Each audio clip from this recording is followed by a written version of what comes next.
हम चाहते हैं कि इस अदालती निज़ाम को ताकतवर बनाएं, तो फिर आईनी अदालत, आईनी वफाकी अदालत ज़रूरी है, मजबूरी है।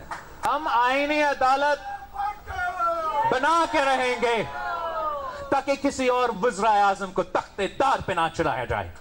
जजेस कहते हैं कि उनकी मर्जी, आपने जो 19वीं तरमीम के मुताबिक तरमीम किया उसके मुताबिक भी नहीं चलेगा। हमारा रूल्स और मुताबिक, हमारा रूल्स के मुताबिक आप जुडिशरी में अपॉइंटमेंट्स करेंगे। और रूल्स क्या कहते हैं कि the judiciary is of the judiciary, for the judiciary and by the judiciary.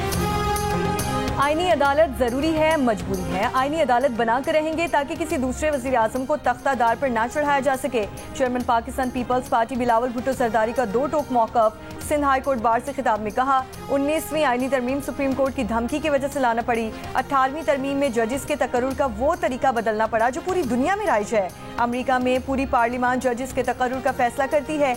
यही वजह है कि अमेरिका में आज तक मार्शल लॉ नहीं लगा।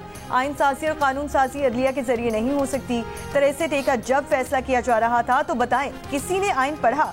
अदालत ने इख्तियार अपने पास ले लिया कि वो तरमीम कर सकते हैं। अदलिया को रूल्स के मुताबिक चलाना होगा। हम आईनी अदालत बनाकर रहेंगे। माजी से सबक सीखें, तरामीम इत्तफाकी राय से करें।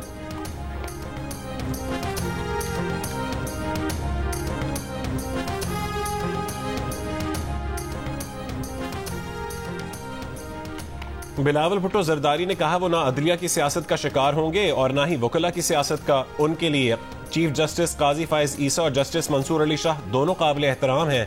दोनों जजेस उस बेंच में शामिल थे जिन्होंने कायदे अवाम जुल्फ़िकार अली भुट्टो को इंसाफ दिलवाया।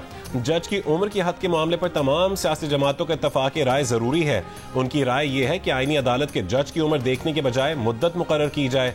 ऐसी कानून साजी करनी चाहिए जो न किसी के खिलाफ हो और न किसी के हक में।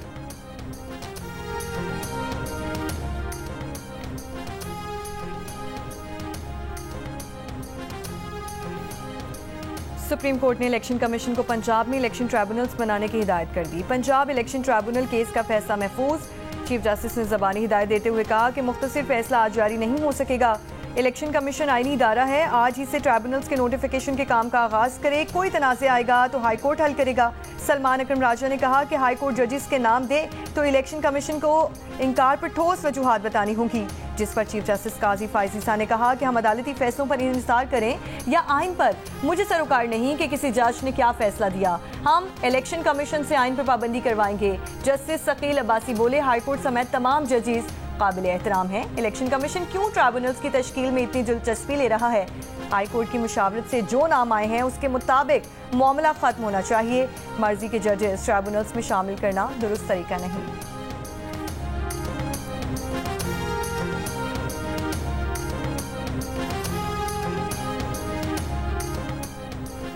इलेक्शन कमीशन का मखसूस नशिस्तों से मुतालिक इजलास आज फिर होगा। सुप्रीम कोर्ट के फैसले पर लाहेमल तय किया जाएगा।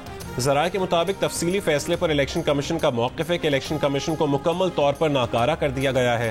फैसले ने इलेक्शन एक्ट को गैर फ़ाल बना दिया है। इलेक्शन कमीशन अब किस कानून के तहत काम करे?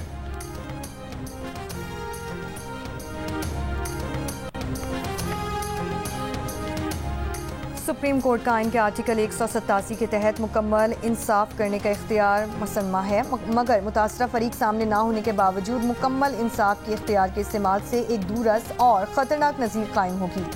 मखसूस नशिस्तों के केस में जस्टिस सियाया आफरीदी का इख्तलाफी नोट। जस्टिस सियाया ने अपने इख्तलाफी नोट में मजीद कहा कि इस तरह मुकम्मल इंसाफ करने से अदालती तहम्मुल और ज़वाबित के मुताबिक कार्रवाई के उसूल ख़तरे में पड़ जाएंगे। मुकम्मल इंसाफ का उसूल सिर्फ गैर मामूली हालात और मजबूरी में ही इख्तियार करना चाहिए।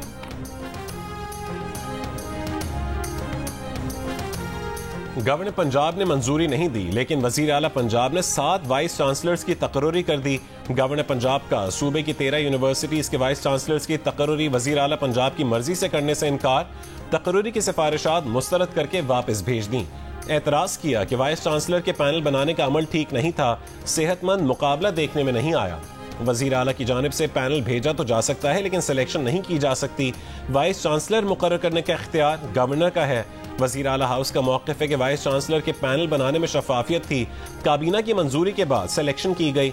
गवर्नर का काम सिर्फ दस्तखत करना है, समरी वापस नहीं भेज सकते। वाइस चांसलर का तकर्रुर वजीर आला की मंजूरी से कानून के मुताबिक है।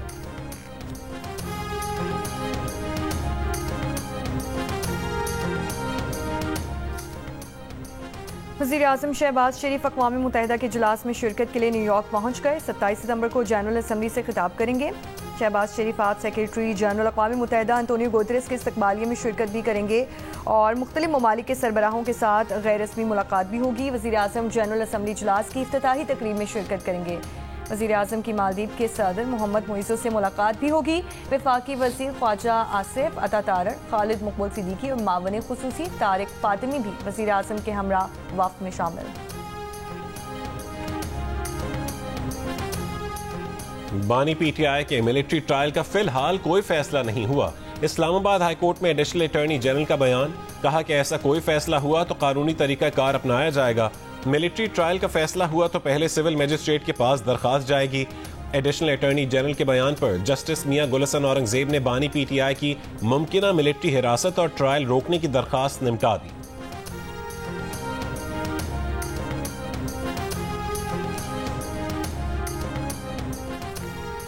अडियाला जेल में 190 मिलियन पाउंड रेफरेंस पर समाअत। बुशरा बीबी के वकील की अदम मौजूदगी के बायस तफ्तीशी अफसर पर जिरा ना हो सकी। वकला सफाई की समाअत मुलतवी करने की सदा। नए प्रोसिक्यूटर की मुखालिफत, कहा आखिरी गवाह 23 समातों से पेश हो रहा है, जिरा नहीं हो रही। इस्लामाबाद हाई कोर्ट ने ट्रायल कोर्ट को फैसला सुनाने से रोका है, ट्रायल से नहीं। अदालत ने कहा कि आखिरी मौका दे रहे हैं, केस के आखिरी गवाह पर जिरा मुकम्मल करें। मजीद समाअत कल तक मुलतवी।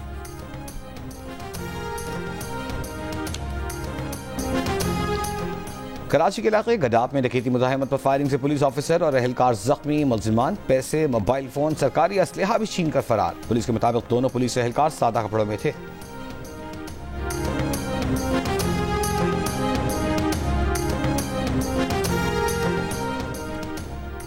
सिंगापुर में किसी भी वजीर के खिलाफ करप्शन के मुकदमे में पहली बार अदालती कार्रवाई का आगाज। साबिक वजीर ट्रांसपोर्ट ने बदइनवानी के इल्जामात को कबूल कर लिया। वजीर पर 2 टाइकॉन से F1 ticket, English Premier League match के टिकट, शराब की बोतलें, म्यूजिक कॉन्सर्ट के टिकट और एक ब्रॉम्पटन बाइक समेत कई तहाइफ लेने का इल्जाम है। आखिरी बार 1986 में सिंगापुर में किसी वजीर के खिलाफ करप्शन की तहकीकात हुई थी, लेकिन ट्रायल शुरू होने से पहले ही वजीर ने खुदकुशी कर ली थी।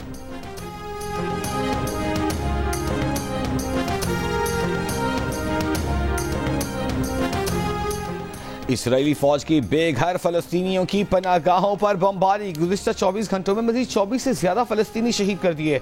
नेतन्याहू हुकूमत का शिमाली गजा से फलस्तीनियों की बेदखली का फैसला।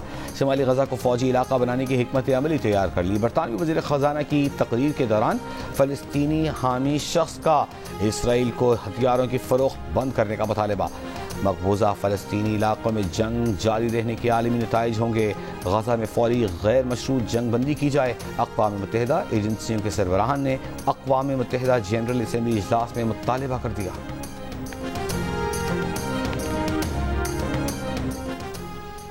हमास के सरबराह याह्या सिनवार गजा में खैरियत से हैं। तर्जुमान हमास ने कहा कि याह्या सिनवार से राब्ता मुनक़ता होने का इसराइली प्रोपेगेंडा झूठा है।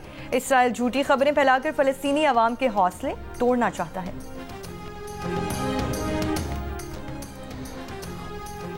अमेरिका के रिपब्लिकन सदारती उम्मीदवार डोनाल्ड ट्रंप की पोजीशन पांसा पलटने वाली 3 अहम रियासतों में कैमला हैरिस से बेहतर हो गई। एरिजोना, जॉर्जिया और शिमाली कैरोलिना में ट्रंप की मकबूलियत कैमला से बेहतर। न्यूयॉर्क टाइम्स और सिएना कॉलेज का सर्वे जारी। किसी खिलाड़ी को टीम से ड्रॉप होने और कैप्टनसी से हटाए जाने का खौफ नहीं होना चाहिए। पीसीबी कनेक्शन कैंप में खिलाड़ियों को पैगाम। चेयरमैन पीसीबी मोहसिन नकवी ने कनेक्शन कैंप में कप्तानों को सपोर्ट करने और मुत्तहिद होकर खेलने पर जोर दिया। खिलाड़ियों के मसाइल सुनने के लिए 2 रुकनी कमेटी बनाने का भी फैसला। खिलाड़ी अपने मसाइल कमेटी को बताएंगे। कैंप में रेड बॉल और व्हाइट बॉल कप्तान तब्दील न करने का भी इंदिया दे दिया।